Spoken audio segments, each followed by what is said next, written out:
पड़ती, लेकिन वो अखंड ज्योति वहां पर ऐसी जल रही जिसमें ना तेल की जरूरत है और ना बाती की जरूरत है। पलटू साहब ने कहा कि उल्टा कुआ गगन में, तिसमें जरे चिराग और तिसमें जरे चिराग, बिना रोगन बिन बाती और 6 ऋतु 12 मास, जरत रहे दिन राती और सतगुर मिले जो होए, ताही की नजर में आवे और बिन सतगुर नहीं कोई, वाह को दर्शावे। वो अखंड ज्योति ऐसी है जिससे पूरा ब्रह्मांड प्रकाशवान हो रहा। जितनी भी अवतारी शक्तियां आई, राम आए, राम को वहीं से नीचे उतारा गया। इसीलिए उस देश को अयोध्या नगरी भी कहा जाता। और जितने देवी देवता, ब्रह्मा विष्णु महादेव, आपकी उत्पत्ति वहीं से हुई। वहां के धनी का दर्शन करने के बाद फिर तुम्हारी जीवात्मा दूसरे मंडल के शब्द को पकड़ करके दूसरे मंडल की चढ़ाई करेगी। शाम तज श्वेत को गहना, सुरत को तान धुन सुनना, और बंक के द्वार धस बैठो और त्रिकुटी जाए कर लेना। उसी के ऊपर दूसरा देश आता जिसे महात्माओं ने त्रिकुटी देश कहा। वहां के जो मालिक है वो ब्रह्म है। वहीं से मन और माया की उत्पत्ति हुई। वहीं से 3 गुण, रजोगुण तमोगुण सतोगुण, तीनों गुणों की उत्पत्ति वहीं से हुई। ये जो आपके वेद है, वेदों की भी उत्पत्ति उसी स्थान से हुई है। अरे महात्मा कहते हैं कि त्रिकुटी महल में विद्या सारा, धन हर गरजे बजे नगारा, और लाल वरण सूरज उजियारा। वहां पर 2 धुने, बादलों की गर्जन और मृदंग की आवाज उस लोक में गूंजती रहती है। और ब्रह्म का जो स्वरूप है, लाल वरण सूरज उजियारा। ये सूरज कुछ नहीं, ऐसे लाखों लाख सूर्य इकट्ठे करोगे तो वहां का एक सूर्य बनेगा। प्रेमी भाई बहनों, ब्रह्म का जो स्वरूप है वो सुबह के लाल सूर्य के समान है। इसीलिए वहां का पूरा ब्रह्मांड लाल है। जहां तक आपकी निगाह जाएगी, ब्रह्म देश में चारों तरफ आपको लाल ही लाल नजर आएगा। महात्मा जब साधना करके वहां पहुंचे, तभी महात्माओं ने लिख दिया कि लाली मेरे लाल की, और जित देखो तो लाल, और लाली देखन में गई और मैं भी हो गई लाल। वो पूरा ब्रह्मांड ही लाल है। जितने साधक वहां पहुंच जाते हैं उन सभी को योगेश्वर कहा जाता। जैसे व्यास जी हुए, वशिष्ठ जी हुए, वाल्मीकि जी हुए, इन सब की पहुंच वहीं तक थी। इसीलिए कहा गया कि वाल्मीकि भय ब्रह्म समाना। जब इनकी जीवात्मा वहां पहुंची और जब इन्होंने ब्रह्म का दर्शन किया तो इनका स्वरूप भी ब्रह्म के समान, यानी ब्रह्म स्वरूप हो गया। तो जितने साधक वहां पहुंच जाते उन सभी को योगेश्वर कहा जाता। योगेश्वर भगवान श्री कृष्ण उसी देश में वास करते। ये जो ब्रह्म देश है वो श्री कृष्ण भगवान का ही देश है, और श्री कृष्ण भगवान वहीं पर रहते हैं। ये बाहर की जन्माष्टमी नहीं है जो आप लोग मनाते हो। अरे महात्माओं ने कहा था, भाई सही मायने में तुम जन्माष्टमी कब मनाओगे? जब तुम्हारी जीवात्मा 5 तत्व जल पृथ्वी अग्नि वायु आकाश और 3 गुण, रजोगुण तमोगुण सतोगुण, 5 तत्व और 3 गुणों से परे होकर के ब्रह्म देश में पहुंच करके जब कृष्ण भगवान का दर्शन कर लोगे, तब सही मायने में जन्म अष्टमी मनाई जाएगी। वहां कृष्ण भगवान का दर्शन करने के बाद फिर तुम्हारी जीवात्मा तीसरे मंडल के शब्द को पकड़ करके तीसरे मंडल की चढ़ाई करती है। आगे पहुंची सुन झंकार और रंकार धुन सुनी पुकार, आगे श्वेत सुन्न है भाई और मान सरोवर पैठ नहाई। उसी के ऊपर तीसरा देश आता जिसे महात्माओं ने शुंभ देश कहा। उसी को रारण देश कहा जाता, उसी को अक्षर और नेति कहा जाता। वहां के जो मालिक है वो रारण पुरुष यानी कि पार ब्रह्म पुरुष है। वहां किंगरी और सारंगी दो धुनें उस लोक में गूंजती रहती हैं। और पार ब्रह्म पुरुष का जो स्वरूप है वो पूर्णमासी के चंद्रमा के समान बड़ा ही मनमोहक स्वरूप है। इसी स्थान पर प्रेमी भाई बहनों एक बहुत बड़ा अमृत का सरोवर बना, जिसे महात्माओं ने मान सरोवर कहा। जब तुम्हारी जीवात्मा उस मान सरोवर में स्नान कर लेगी तो जन्म जन्मांतरों के मैले पाप कर्म साफ हो जाएंगे। अरे यहाँ के पानी से तुम्हारे कर्मों की सफाई नहीं होने वाली। ये बाहर का पानी तुम्हारे शरीर के मैल को धो सकता, लेकिन जो पापों का मैल है, जो अंतःकरण में गंदगी जमा, वो जब साफ होगी जब आप तीसरे मंडल पर पहुंच करके उस गंगा में डुबकी लगाओगे। उसमें स्नान करने के बाद ये जीवात्मा हंस रूप हो जाती है। हंसन मिले हंसा हो जाई, मिले जो अमिहारा है। जीवात्मा का खुद का प्रकाश उस अमृत के सरोवर में स्नान करने के बाद 16 सूर्य के बराबर हो जाता। तब फिर यही जीवात्मा चौथे मंडल के शब्द को पकड़ करके चौथे मंडल की चढ़ाई करती है। आगे पहुंची सुन झंकार, ररंकार ध्वनि सुनी पुकार। आगे श्वेत सुन्न है भाई और मान सरोवर पेट नहाई। मान सरोवर में स्नान करने के बाद फिर ये जीवात्मा ऊपर चलती है तो दो पर्वत के संग निहारो और भंवर गुफाते संत पुकारो। दो पर्वतों को पार करने के बाद वो बड़ा सुंदर देश आता, जिसे महात्माओं ने भंवर गुफा कहा। वहां के जो मालिक है वो सोहम पुरुष है। वहां बंशी यानी मुरली की मधुर ध्वनिया सदा उस लोक में उच्चारण होती रहती। और सोहम पुरुष का जो स्वरूप है वो दोपहर के सूर्य के समान महाप्रकाशवान स्वरूप है। स्वरूप में अंतर है। पहले स्थान पर निरंजन भगवान का जो स्वरूप था वो ज्योतिष स्वरूप था। दूसरे स्थान पर ब्रह्म का जो स्वरूप है वो सुबह के लाल सूर्य के समान है। तीसरे स्थान पर पार ब्रह्म का जो स्वरूप है वो पूर्णमासी के चंद्रमा के समान है। चौथे स्थान पर सोहम पुरुष का जो स्वरूप है वो दोपहर के सूर्य के समान महाप्रकाशवान स्वरूप है। वहां के धनी का दर्शन करने के बाद ताके परे धाम सतनामा और 3 बजे सतलोक ठिकाना। सोहम देश के ऊपर वो 5वां देश आता जिसे महात्माओं ने सचखंड देश कहा। वो सचखंड देश अजर अमर अविनाशी सदा एक रस रहने वाला देश है। वहां न काल है, न कर्म है, न दुख है, न संताप है, न पुण्य है, न पाप है। जो जीवात्माएं वहां पहुंच जाती हमेशा के लिए जन्म मरण के बंधनों से आजाद हो जाती। वहां के जो मालिक हैं वो सतगुरु भगवान हैं, जिनके रोम रोम में खरबों खरब सूरज चांद सितारे प्रकाशवान। वही हमारे आपके सच्चे मालिक हैं, वही हमारे आपके सच्चे पिता हैं। हमको आपको वहीं से नीचे उतारा गया। फिर शब्द को पकड़ करके शब्द शब्द पौड़ी पर चढ़कर और पहुंचो सचखंड सतना। शब्द की सीढ़ी हर मंजिल पर लगा रखी। आपने भजन किया, घंटे शंख की आवाज को पकड़ा तो आप पहले स्थान पर पहुंच जाओगे।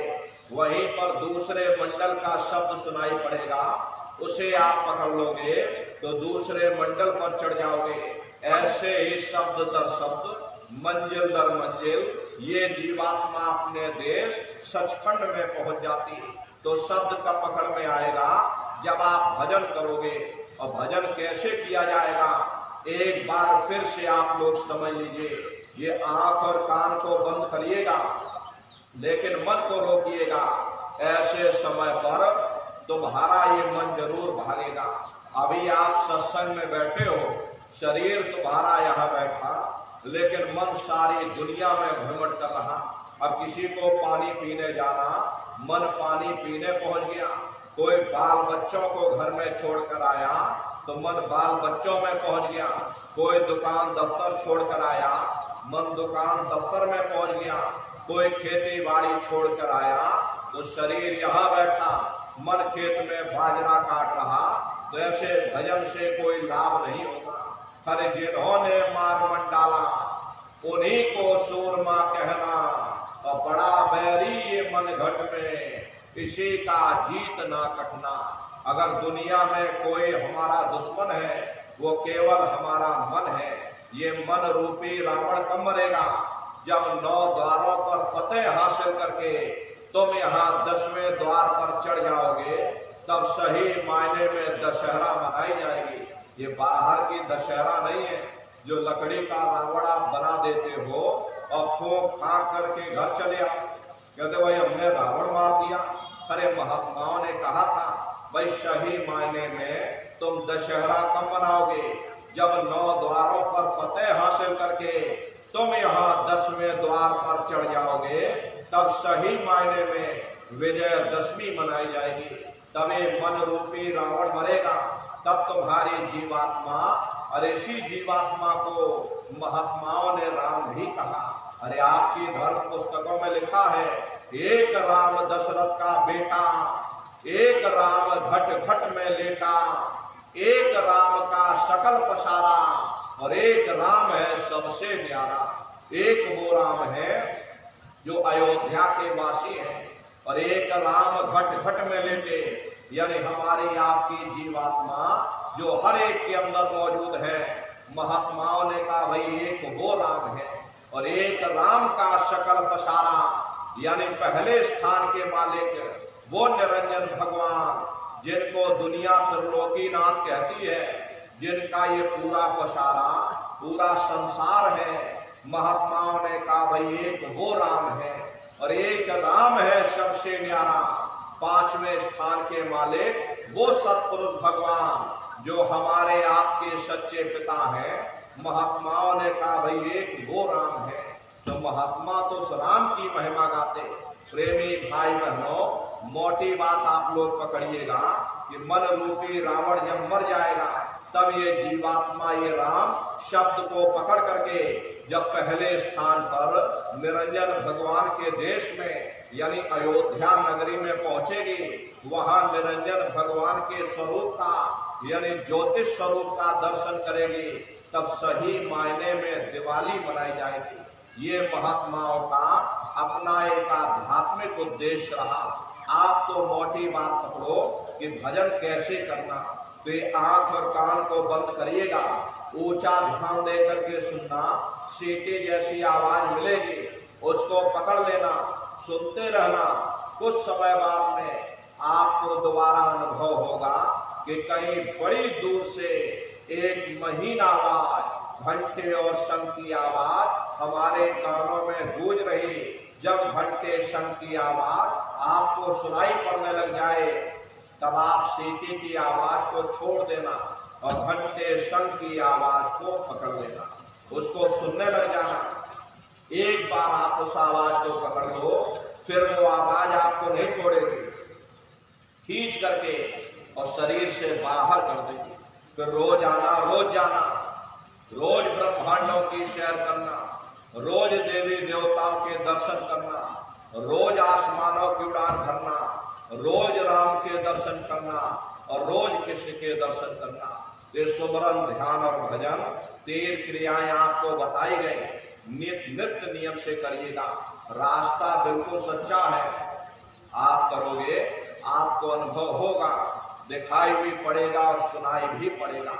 लेकिन इतना ध्यान रखिएगा, जो भी दिखाई सुनाई पड़े अपने अंदर हजम करिएगा। ये गूंगे की मिठाई है, ये परमार्थी दौलत है। जितना हजम कर लोगे उतना रास्ता खुलता चला जाएगा। तो भजन, ध्यान, सुमरन नित्य नियम से आप लोग करना। नागा नहीं होना चाहिए। अरे शरीर को आप भोजन देते हो, सुबह दोपहर शाम खाते रहते हैं, लेकिन कभी आपने विचार नहीं किया ये जीवात्मा जो जन्म जन्मांतरों से भूखी प्यासी बैठी, कभी आपने इसको भोजन नहीं दिया। हर इसका भोजन शब्द है, इसका भोजन नाम है। अपना ये नियम बनाइए कि पहले हम अपनी जीवात्मा को भोजन देंगे, फिर अपने शरीर को भोजन देंगे। अगर ये नियम आपका बन गया तो आपका लोक भी बन जाएगा और परलोक भी बन जाएगा। हरे प्रेमी भाई बहनों, मालिक को पाने के लिए तुम्हें घर बार छोड़ने की जरूरत नहीं है, तुम्हें समाज छोड़ने की जरूरत नहीं है, तुम्हें जात बिरादरी बदलने की जरूरत नहीं है। हरे जात पात के रगड़े झगड़े ये हमारे अपने नहीं है, ये सिर्फ हमारे मन की खुराफात है। आप सभी लोग बुद्धिमान हो, अपनी अपनी बुद्धि से आप सभी लोग विचार करिएगा। जब गुरु नानक साहब नहीं आए थे तब कोई सिख नहीं था, जब मोहम्मद साहब नहीं आए थे तब कोई मुसलमान नहीं था, जब ईसा मसीह साहब नहीं आए थे तब कोई ईसाई नहीं था, और पीछे लौटते चले जाओ तो केवल मनुष्य ही मनुष्य रह जाते। ये रगड़े झगड़े किसने पैदा किए? ये हमने आपने पैदा किए। अरे कोई भी महात्मा यहाँ पर आकर के, न कोई महात्मा यहाँ कौम बनाने आता, न कोई महात्मा यहाँ पर मजहब चलाने आते, और न ही आप हमारे हाथों में डंडे और तलवारें देने के लिए आते।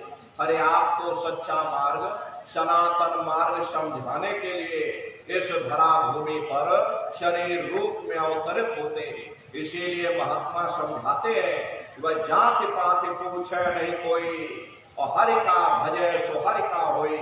लोग यहाँ जात पात बनाते बनाते मर गए, लेकिन नर नारियों, जब तुम्हारी ये जीवात्मा इस मनुष्य रूपी चोले को छोड़ करके ऊपर धर्मराज के दरबार में पहुंचेगी, वहां न तुमसे ये पूछा जाएगा कि तुम किस जाति के हो, तुम किस कौम के हो, तुम किस मजहब के हो, तुम हिंदू हो या मुसलमान हो, तुम हिंदुस्तान से आए हो या तुम पाकिस्तान से आए हो। अरे वहां तुम्हारे कर्म देखे जाएंगे, भक्ति भाव देखा जाएगा, मालिक से मिलने का प्रेम और प्यार देखा जाएगा। इसीलिए महात्मा समझाते हैं कि मालिक को पाने के लिए तुम्हें जात बिरादरी बदलने की जरूरत नहीं है, तुम्हें समाज छोड़ने की जरूरत नहीं है, तुम्हें बाल बच्चे छोड़ने की जरूरत नहीं है, तुम्हें जंगलों पहाड़ों में भटकने की जरूरत नहीं है, तुम्हें साधु सन्यासी और बाबा बनने की जरूरत नहीं। अरे भाई, तुम अपने अपने घर परिवार में रहो, अपने अपने बाल बच्चों के साथ रहो, मेहनत और ईमानदारी से काम करो, और 24 घंटे में घंटा 2 घंटा अपनी जीवात्मा के कल्याण के लिए सुरत शब्द नाम की कमाई यानी कि सुमरन ध्यान और भजन करिएगा। हरे प्रेमी भाई बहनों, यही दौलत तुम्हारे काम आएगी, बाकी सब तुम्हारा यहीं पड़ा रह जाएगा। बड़े बड़े राजे महाराजे आए, सारी जिंदगी उन्होंने ये किला बनाते बनाते गुजार दिया। आज उनके किलों को जाकर देखो, आज खंडहर बने पड़े हुए। विश्व विजेता सिकंदर सारी दुनिया पर राज करने का ख्वाब देखता था, वो भी मुट्ठी खोल करके चला गया। कोई क्या साथ लेकर जाएगा? जो चीज तुम्हारे साथ में जाने वाली है वो केवल मालिक की भक्ति है। इसलिए प्रेमी भाई बहनों, वो दौलत कमा लो जो अंत समय में तुम्हारे काम आवे।